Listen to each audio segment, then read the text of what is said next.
Welcome back to my YouTube channel beauty G daily blogger पर आज आको मैं चिकेन केनेक बनाओ ताके आपनलोকৰ আগত रेसिपी এটা লৈ আহিছো। আগফালে মই चिकेनखिनि ধুনিয়াকৈ ধুই কৰি লৈ ললো। তাৰ পিছতে এফালে দেখিছে এফালে নহৰু দি দিছো ইয়াতে মই। তাৰ পিছতে এফালে আদা দি দিলো। এফালে দেখিছে জলকীয়া আৰু পিয়াজখিনি ইয়াতে একেলগে দি দিম গোটেইখিনি মই। খিনি দি দিলো। তাৰ পিছতে এফালে দি দিম সোৱাদ অনুসৰি নিমখ দি দিলো ইয়াতে মই। তাৰ পিছতে দিম এতিয়া ৰং গুড়া দিম মই।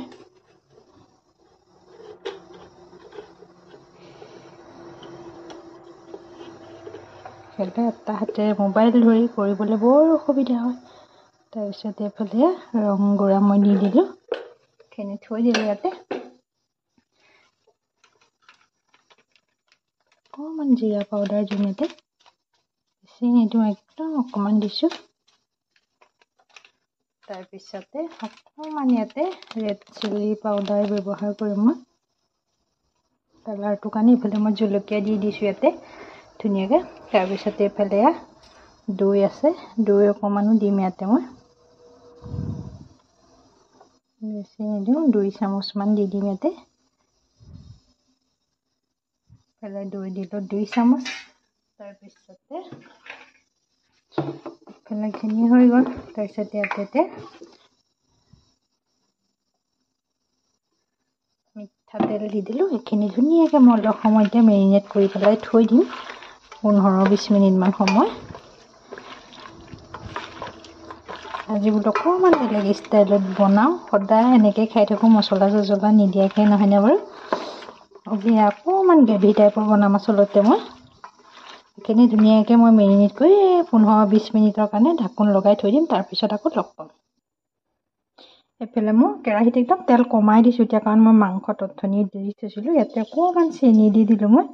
চেনিটো দি দিলে একদম কালাৰটো ধুনীয়া হয়। তাৰপিছত এইফালে ইলাচি দালচেনি দি দিছোঁ মই ইয়াতে।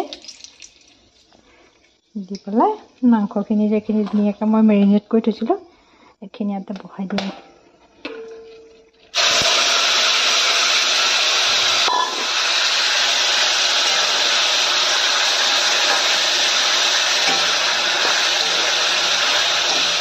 অকণমান ধুনীয়াকৈ লৰাই কৰি মই এতিয়া মছলাটো একদম কমাই দিছোঁ, কাৰণ গৰমো বহুত বেছি হৈছে। আজি কিন্তু বতৰটো ঠাণ্ডা হয়নে? চবফালে আজি বতৰ ঠাণ্ডা একদম আৰু ভাল লাগিছে কিন্তু আজি বতৰটো ঠাণ্ডা হোৱাৰ কাৰণে। এইফালে মাংসখিনি মই ঢাকন লগাই থৈ দিওঁ, একদম পিছত লগ পাম।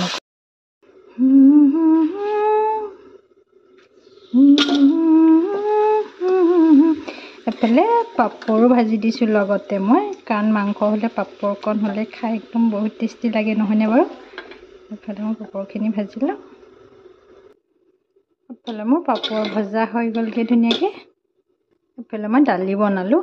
দালি এফালে মচুৰ দালি বনাইছিলোঁ, বিলাহী দি পেলাই বনাইছিলোঁ। এফালে দালি হৈ গ'ল মোৰ। এফালে মাংসখিনি এবাৰ লৰাই দিওঁগৈ।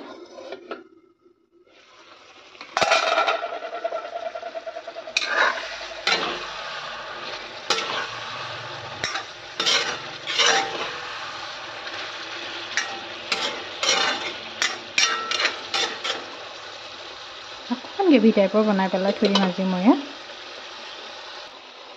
এইফালে মাংসত আলু দি দিম এতিয়া। আলু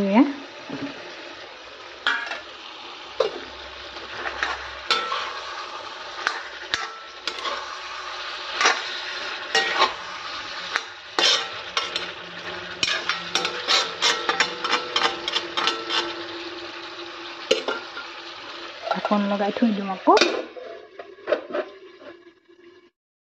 এফালে ভাত বনোৱাত লাগি আছে। আচলতে মুখখন নেদেখাওঁ বুলি ভাবিছিলোঁ, কাৰণ গৰম তথাপিও অলপ আছেই, বতৰটো ডাৱৰীয়া যদিও হয়নে। এফালে বেটাৰ পৰীক্ষা হৈছে এইকেইদিন। আচলতে মই তেনেকৈ ভিডিঅ' আপলোড দিবও পৰা নাইকিয়া। মাজে মাজে 2-এটা দিছোঁ, কাৰণ বেটাৰ লগত লাগি থাকিব লগা হৈছে পঢ়া শুনাৰ কাৰণে। তাৰ মাজতে বাৰু মই যাৰ ভিডিঅ' পাইছোঁ তাৰে মই চাইছোঁ, ফেচবুকতে হওক বা ইউটিউবতে হওক, সকলোৱে ভিডিঅ'বিলাক চাবলৈ মই চেষ্টা কৰোঁ। তাৰ মাজতে বেটাক পঢ়াই থকাৰ মাজতো মোবাইলটো মাজে সময় লওঁ, তথাপিও মাজে সময় নলওঁ। ৰাতি কেতিয়াবা চাওঁ। চাই পেলাই মই লাইক কমেণ্ট কমেণ্ট কৰি থাকোঁ ধুনীয়াকৈ বাৰু। যিখিনি পাৰিছোঁ সেইখিনি এতিয়া আকৌ যিখিনি পৰা নাই একেবাৰে বেটাৰ পৰীক্ষা শেষ হ'ব আৰু তেতিয়া সকলোৱে মই আকৌ ভিডিঅ'বিলাক ধুনীয়াকৈ চাবলৈ পাৰিম মানে। কাৰণ এইকেইদিন খুব ব্যস্ত হৈ থাকিবলগীয়া হৈছে তাৰ লগতে, কাৰণ ল'ৰা ছোৱালী মানুহ নহয় যদি লগত লাগি নাথাকোঁ নহয় তেনেহ'লে একদম তৎক্ষণতে একদম মানুহজনী অকণমান ইফাল সিফাল হ'লে একদম পূৰা কলম কাঠ পেঞ্চিল লৈ, আচলতে মোৰ বেটা তেনেকুৱা হয়, কলম কাঠ পেঞ্চিল লৈ লগতে খেলাত ব্যস্ত হৈ যায় একদম গোটেইটো। সেইকাৰণে মানে কি লগতে লাগি থাকিবলগীয়া নিচিনা হৈ যায়গৈ। সেইকাৰণে আচলতে মই চাব পৰা নাই। মই ভিডিঅ'টোৰ জৰিয়তে সকলোকে কৈছোঁ নিশ্চয় মই পিছত আকৌ বাৰু চাই দিম চবৰে ভিডিঅ'বিলাক, কাৰণ বেটাৰ পৰীক্ষা 4 তাৰিখলৈকে আছেগৈ, অক্টোবৰৰ 4 তাৰিখে শেষ হ'ব। কাৰণ কাইলৈ পৰাতো আকৌ 7:30 পৰীক্ষা আৰম্ভ হ'ব সকলোৰে চাগে, নহয় জানো? সেইকাৰণে এতিয়া সোনকালে বনাই কৰি আজৰি হৈছোঁ। 9:30 বাজিব হৈ গ'ল, ভাত বনাবলৈ আহি গ'লোঁ বেটাক দেখুৱাই কৰি। তাৰপিছত নাই বোলো ধৰণৰ ভাতকেইটা বনাই কৰি খাই কৰি আজৰি হৈ লওঁগৈ। এনেও মানে কি আচলতে আমি ৰাতি সদায় আমাৰ খোৱা দেৰিয়ে হয়, 12টামানেই বাজি যায়গৈ পূৰা শুওঁতে, কেতিয়াবা 12:30 বাজি যায়গৈ। যিমান সোনকালে ভাত পানী খালেও সেই সিমান টাইমতেই চাগে টোপনি আহিবগৈ, ক'ব পৰা নাই। তথাপিও খাই বৈ আজৰি হৈ লওঁ, বাচন বাতি ধুওঁতে বহুতো সময় হৈ যায়গৈ। গোটেইখিনি চাফ চিকুণ কৰি পেলাই থৈ দিওঁগৈ মই। ভিডিঅ'টো ইফালে মাংসত অকণমান পানী দি দিম আৰু মই এতিয়া পানী অকণমান দি দিলোঁ, ধুনীয়াকৈ আলুখিনিয়ে মাংসখিনি ধুনীয়াকৈ সিজক আৰু।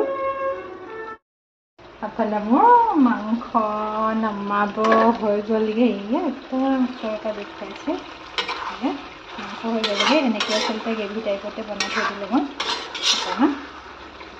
ইফালে নমাই থৈ দিম এতিয়া আৰু। ইফালে মাংস হৈ গ'ল মোৰ, নমাই থৈ দিলোঁ, ঢাকনখন লগাই থৈ দিওঁ। তাৰপিছতে ভাত খাম আৰু। ভাত খোৱাখিনিনো কি দেখুৱাম আৰু ন, সদায় চবেই একেই খাওঁৱেই। চাই থাকক কিমানখিনি। এফালে মোৰ মাংস হৈ গ'ল, কি বনালোঁ দেখিলেই। এনেকৈ আচলতে ৰাতিৰ থালিখন মই ৰেডি কৰিলোঁ আজি। এফালে ভাত বাঢ়ি কৰি আজৰি হ'ল, এফালে পাৰ্টি মাতি দিওঁ ভাত খাবলৈ। আমি কাৰণ এনেকৈয়ে ধুনীয়াকৈ সজাই লওঁ, কাৰণ আমি ঘৰৰ মানুহ 3টাই। সেইকাৰণে কি এক্সট্ৰাকৈ এনেকৈ বাতি চাতি এনেকৈ মানে লেতেৰা নকৰোঁ আৰু, একেটাতে ধুনীয়াকৈ লৈ লওঁ। যাৰ মন যায় যোনে যিমান খায় সিমান খাই দিয়ে আৰু হৈ যায় তেনেকৈ। এফালে মাতি দিওঁ পাৰ্টি ভাত খাবলৈ, ভাত খাই দিওঁ। তাৰপিছত ৰসগোল্লাৰ টেমা হয়, কোনে কোনে খাই ভাল পায় বাৰু জনাবচোন। এইটো হাজবেণ্ডে একদম পায় আনে, মিঠাটো অলপ কম বুলি কয় তেওঁ, একদম আনিয়ে থাকে মানে। আৰু এইটো আজি আনিলে, এইটো আনিলে। তাৰপিছতে এফালে এইটো আনিছে, সেইটোও মানে মিঠাটো কম হয় যে, সেইকাৰণে তেওঁ এই দুটা বস্তু একদম মানে ঘৰলৈ প্ৰায় ৰেগুলাৰ একদম আনিয়ে থাকে আৰু শেষ নহয়হে, লগতে তেওঁ লৈ আহে। এইটো কাজু বৰফি হয়, আমুল। Good morning friends. ৰাতিপুৱাই উঠি কাম বন কৰি মেলি আজৰি হৈ গ'লোঁ। এইফালে বেটাক আজি আচলতে ৰুটি বনাই খুৱাই পঠিয়াম। কালিৰে মাংস আছে, এইফালে তেৱাখনত এনেকৈ গৰম কৰি দিলোঁ। এইফালে তেৱাখনো গৰম হ'ল, এইফালে মাংসও মোৰ গৰম হৈ গ'ল। এইফালে আটা মাৰি থৈছোঁ, এইফালে ৰুটিটো বনাই দিওঁ, বেটাক খুৱাই লওঁ। গা ধুৱাবলৈও আছে বেটাক, ৰুটিটো বনাই কৰি আজৰি হৈ লওঁ, তাৰপিছত লগ পাম। ৰুটি ভাজি আছোঁ মই।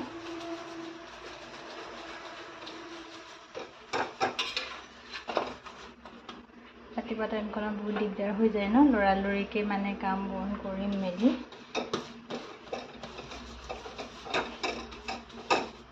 ৰুটি হৈ গ'লে বেটাক গা ধুৱামগৈ মই, কাৰণ ৰাতিপুৱাই ভাত খুৱাই নপঠিয়াওঁ। ভাত খোৱালৈকে গেছ হৈ যাব, কাৰণ এতিয়া 6:20 মান হৈছেহে চাগে। সেইকাৰণে ভাত নোখুৱাওঁ, ৰুটিকে বনাই খুৱাই পঠিয়াওঁ, কাৰণ 10:30 আহি ঘৰ পাই যাবহি আকৌ। গাটো ধুৱাই এফালে বেটাক ৰুটি আৰু মাংস দি দিলোঁ খাবৰ কাৰণে। দিয়া খোৱা। এফালে দুপৰীয়া ভাত খাবলৈ বহি গ'লোঁ। এফালে মই লৈছোঁ দেখিছোঁ জিকাৰ পিটিকা, খাই ভাল পাওঁ। এফালে জিকাৰ পিটিকা, আগফালে সৰু সৰু মাছ হয়, সৰু মাছৰ লগত। এইফালে ভাত খাবলৈ বহি গ'ল। পৰীক্ষাৰ পৰা 10:30 মানতে আহি পাই গ'লহি। তাৰপিছত ভাতটো খাই দিওঁ সোনকালে, সেইকাৰণে খাই লওঁ তেনেহ'লে ভাতখিনি।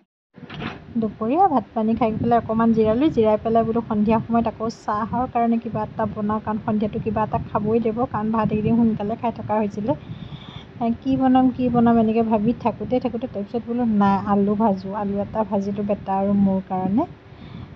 ইফালে ধুনীয়াকৈ আলু ভাজিছোঁ, এফালে আটা মাৰি কৰিও আজৰি হৈ গ'লোগৈ। মই বোলো সন্ধিয়া সময়কণত এনেকৈয়ে খাওঁ, কিবা এটা খালেহে আচলতে ভাল লাগে নহয়নে বাৰু। সেইকাৰণে ভাবিলোঁ নাই গৰম হ'লেও মানে কি বনাবলৈ একদম বহুত চেষ্টা কৰোঁ। এই ভিডিঅ'টো আচলতে মোৰ 2-3 দিনমান হৈ গ'ল দেই, মোৰ আচলতে দিয়াহে দেৰি হৈ গৈছে আপোনালোকৰ মাজলৈ। গৰম থাকোঁতেই দিয়া ভিডিঅ' আছিলে মই বনাই থোৱা, কিন্তু দিয়াহে মোৰ আচলতে দেৰি হৈ গ'লগৈ। তাৰপিছত এইফালে ধুনীয়াকৈ পুৰি বনাবলৈ ল'লোঁ। পুৰিখিনি এখন এখনকৈ বহাই দিছোঁ মই এইফালে। এটা হাতে আচলতে মোবাইল ধৰি পেলাই এটা হাতে কাম কৰিবলৈ বহুত অসুবিধা হয়, তথাপিও মানে কি তেনেকৈ আচলতে ভিডিঅ'বিলাক মই দি থাকিবলৈ চেষ্টা কৰোঁ আপোনালোকৰ মাজত। এয়া পূৰা কথাও পাতি আছোঁ আপোনালোকৰ লগত, লগতে এইফালে কামো কৰি আছোঁ একদম। আচলতে এনেকৈ কথা পাতি কাম কৰিলে কিমান সোনকালে কামবিলাক হৈ যায় নহয়নে বাৰু। পুৰি কিন্তু একদম ডাঙৰকৈ বনাইছোঁ দেই, 2-3খনমানকৈ বনাইছোঁ নেকি চাগে। বনায়ো আছোঁ, কথাও পাতি আছোঁ। তাৰপিছতে মোৰ ভিডিঅ'টো চাই আপোনালোকে কেনেকুৱা পায় জনাব, লগতে লাইক কৰিব, কমেণ্ট কৰিব, শ্বেয়াৰ কৰিব, ছাবস্ক্ৰাইব কৰিবলৈ কিন্তু নাপাহৰিব দেই। যিসকলে মোৰ ভিডিঅ'সমূহ ইউটিউবত বা ফেচবুকতো চাই থাকে, সেইসকলেও মোৰ ভিডিঅ'সমূহ লগতে শ্বেয়াৰ কৰি দিব, আৰু লগতে কমেণ্ট এটা কৰিব, আৰু লগতে ফ'ল' কৰি দিব, তেতিয়া মোৰ নতুন ভিডিঅ'বিলাক চাব পাৰিব। এয়া মই বনাই আছোঁ, পূৰা বনাই লওঁ তেনেহ'লে ধুমধামকৈ, চাই থাকক ভিডিঅ'টো একদম শেষলৈকে। তাৰপিছত এইফালে মোৰ বনাই কৰি হৈ গ'ল একদম। লগতে বুটো দিছিলোঁ দেই, বুট কেইটামান তিয়াই থৈছিলোঁ, এইফালে বুটো দিলোঁ, লগতে পিঁয়াজো লৈছোঁ। একদম মানে কি আৰু নিজে খাই ভাল পোৱা বস্তুটো তেনেকৈ লৈ আজিলৈ বাই বাই, খাই লওঁ তেনেহ'লে।